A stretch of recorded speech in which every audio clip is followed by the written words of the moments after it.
والعاقبة للمتقين والصلاة والسلام على سيدنا محمد الصادق الوعد الأمين. أما بعد فأعوذ بالله من الشيطان الرجيم. بسم الله الرحمن الرحيم.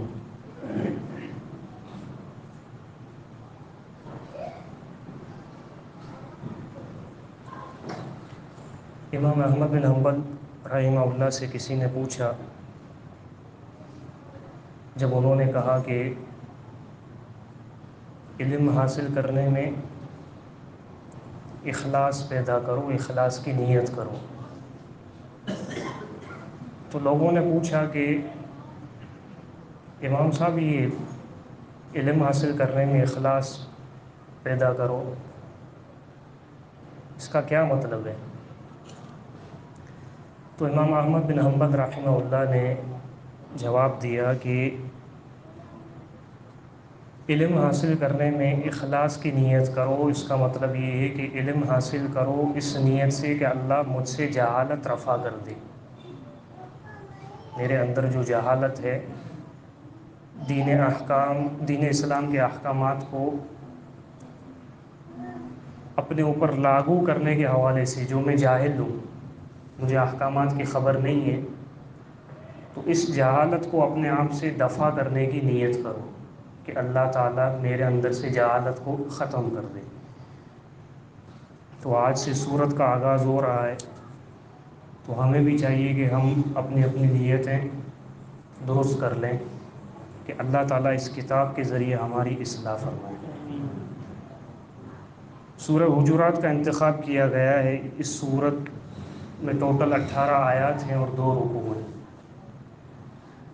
سب سے پہلی بات یہ کہ اس کا نام سورہ حجرات کیوں ہے؟ اس کی وجہ یہ ہے کہ اس سورت کے اندر لفظ آیا ہے کہ ان الذین ینادونک من وراء الحجرات، 4 نمبر آیت میں حجرات کا لفظ آیا ہے، تو اس وجہ سے اس سورت کا نام حجرات پڑ گیا ہے۔ اب سوال یہ ہے کہ الفاظ تو بہت سارے ہوتے ہیں سورتوں میں، جیسا کہ اس سورت میں تو رسول کا لفظ بھی آیا ہے، تو سورت الرسول نام ہونا چاہیے۔ اس میں تو راشدون بھی لفظ آیا ہے، تو سورہ راشدون ہونا چاہیے۔ تو اس سوال کے پیچھے بھی ایک سوال یہ ہے کہ بھائی آخرکار یہ نام کس نے رکھے ہیں سورتوں کے؟ کیا یہ اللہ کے رسول صلی اللہ علیہ وسلم کی طرف سے مقرر شدہ نام ہے، یا پھر صحابہ نے اپنے اجتہاد سے سورتوں کے نام رکھے ہیں؟ تو اس میں علماء کی 2 رائے ہیں۔ ایک طبقہ یہ کہتا ہے کہ جتنے بھی نام ہیں سورتوں کے، جس طرح ہم نے بیان کیا نا کہ یہ قرآن کی ترتیب اللہ کے رسول صلی اللہ علیہ وسلم کی طرف سے، اس کے دلائل بھی ہم نے بیان کیے، تو اس طرح یہ بھی ایک مسئلہ ہے کہ یہ نام کس نے رکھے ہیں، صحابہ نے یا پھر اللہ کے رسول نے؟ اب دلائل کو دیکھیں تو بات یہی سمجھ آتی ہے کہ یہ نام بھی اللہ کے رسول صلی اللہ علیہ وسلم کی طرف سے مقرر شدہ ہے، جیسا کہ رسول اللہ صلی اللہ علیہ وسلم کی سورہ بقرہ کا نام لے کر کافی احادیث ہیں کہ سورہ بقرہ پڑھو، اس کو تھام لینا برکت ہے، اس کو چھوڑ دینا حسرت ہے، اور جس گھر میں سورہ بقرہ ہوگی اس گھر میں جادوگروں کا جادو اثر نہیں کرے گا، جس گھر میں سورہ بقرہ ہوگی اس گھر سے شیطان بھاگ جائے گا۔ تو یہ بار بار سورت کا نام لینا۔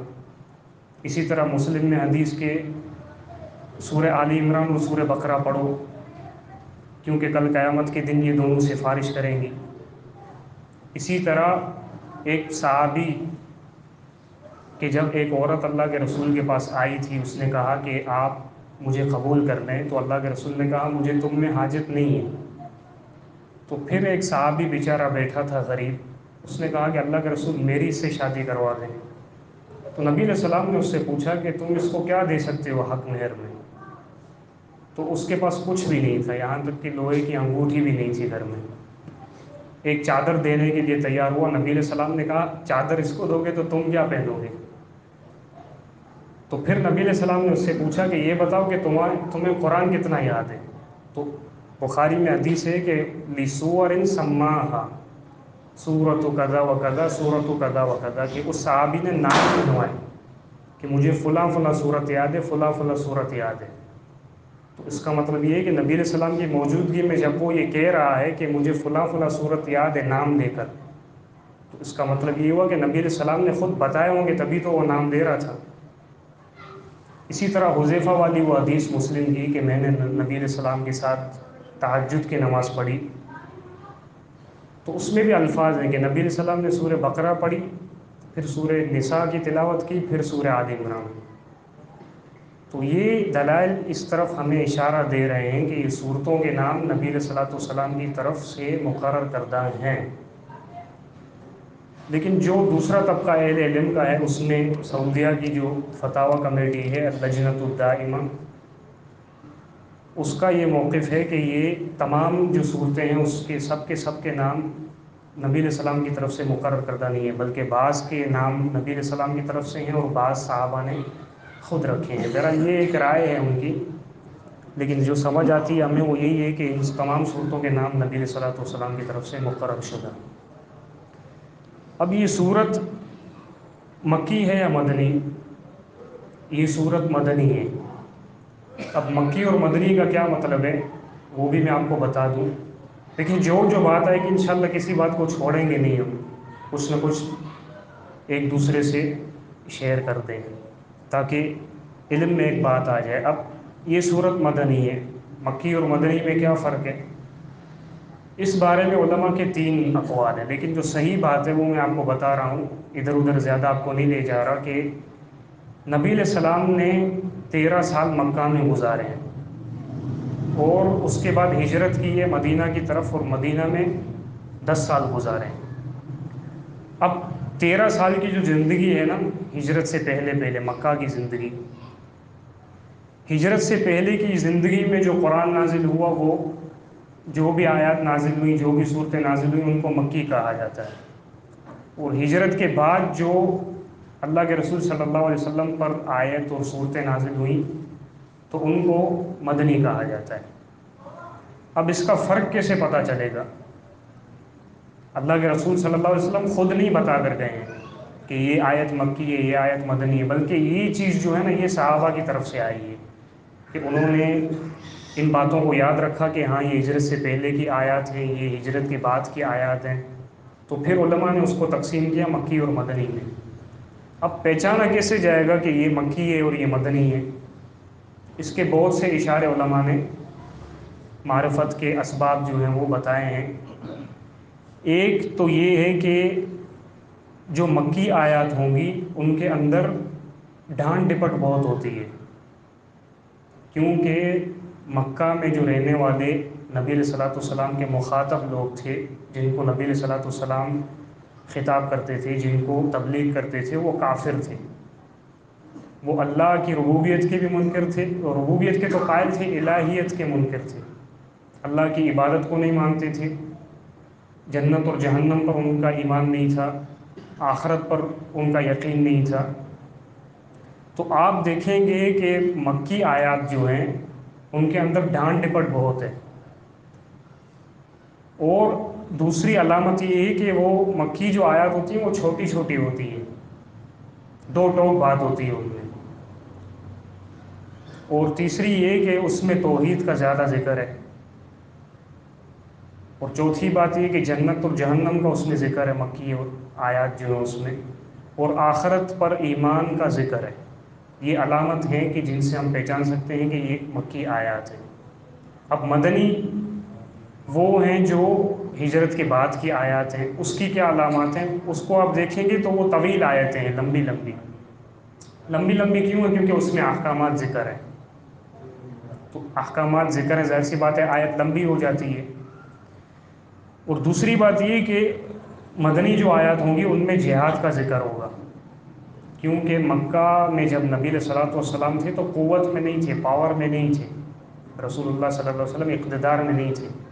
ہجرت کے بعد جب ایک دولت اسلامیہ تشکیل دی گئی، مسلمانوں کی ریاست بنی، تو گویا کہ ایک پاور آ گیا، مسلمانوں کے اندر اجتماعیت آ گئی، تو پھر جہادی سلسلے شروع ہوئے۔ بدر 2 ہجری میں ہوا، پھر یہاں سے لے کر جہادی، تو مدنی آیات ہیں ان کے اندر جہاد کا تبصرہ زیادہ ہوتا ہے۔ اور لمبی آیات ہوتی ہیں اور احکامات اس میں ذکر ہوتے ہیں یہ. لیکن ایک اور فرق ہے جو علماء بیان کرتے ہیں، لیکن وہ زیادہ تر ہو سکتا ہے لیکن حتمی طور پر ہم اس کو نہیں کہہ سکتے. وہ فرق یہ ہے کہ جس کے شروع میں یا ایھا الذین آمنوا ہوگا تو وہ مدنی ہوگی، اور جس کے اندر یا ایھا الناس ہوگا تو وہ مکی ہوگی، کیونکہ یا ایھا الذین آمنوا کے مخاطب لوگ جو ہیں وہ ایمان والے ہیں، تو ایمان تو مدینہ میں تھا نا زیادہ. لیکن یا ایھا الناس سے مراد تمام لوگ، جس میں کافر مسلمان دونوں آ جاتے ہیں، تو یہ خطاب مکہ میں تھا. لیکن یہ حتمی طور پر ہم اس کو فرق نہیں کہہ سکتے. کیوں؟ کیونکہ اسی صورت میں حجرات میں آیت موجود ہے یا ایھا الناس انا خلقناکم من ذکر و انثی، جبکہ یہ صورت پوری کی پوری مدنی ہے. تو یہ جو فرق ہے نا کہ یا ایھا الذین آمنوا سے مراد مدنی اور یا ایھا الناس سے مراد مکی، تو یہ حتمی فرق نہیں ہے کوئی کہ ہم کہہ سکیں کہ یہ مدینہ میں نازل ہوئی اور یہ مکہ میں نازل ہوئی. بہرحال یہ بات ختم ہوئی مکہ اور مدینہ کی جو آیات ہیں ان کے درمیان فرق. آج آپ کے سامنے صرف یہ بتا دوں کہ اس صورت کا مقصد کیا ہے اور اس صورت میں اللہ تعالیٰ نے کیا سکھایا ہے. اس صورت کا جو مقصد ہے وہ یہ ہے کہ مسلمان معاشرہ، مسلمان ملک ہو جائے یا مسلمانوں کا گھر ہو، خاندان ہو، کسی بھی قسم کا اجتماع ہو. ملکی بھی اجتماع ہے، ٹھیک ہے نا، برادری بھی ایک اجتماع ہے، ایک علاقہ بھی ایک اجتماع ہے، اور ایک خاندان بھی اجتماع ہے، یہاں تک کہ دو فرد ہیں یہ بھی اجتماع ہے. تو یہ جو اجتماعی زندگی ہے مسلمانوں کی، اس کے اندر مسلمانوں کو کن کن آداب کو ملحوظ خاطر رکھنا چاہیے، کن کن کاموں کو مد نظر رکھنا چاہیے کہ بھائی یہ کام کرنا چاہیے اور یہ کام نہیں کرنا چاہیے. اللہ تعالیٰ نے اس صورت میں ہمیں آداب سکھائے ہیں. ٹوٹل 10 آداب ہیں. ایک ادب اللہ اور اس کے رسول صلی اللہ علیہ وسلم کے ساتھ ہے، دوسرا ادب صرف نبی علیہ الصلوۃ والسلام کے ساتھ خاص ہے، اور باقی جو 8 آداب ہیں وہ مومنوں کے آپس میں خاص ہیں. تو آداب بھی سکھائے ہیں اللہ تعالیٰ نے، اور وہ اسباب بھی سکھائے ہیں اللہ تعالیٰ نے اس صورت میں. وہ اسباب بھی بتائے ہیں کہ جن اسباب کی وجہ سے مسلمانوں کے درمیان نفرتیں پیدا ہوتی ہیں، جدائی پیدا ہوتی ہے اور خرابیاں پیدا ہوتی ہیں.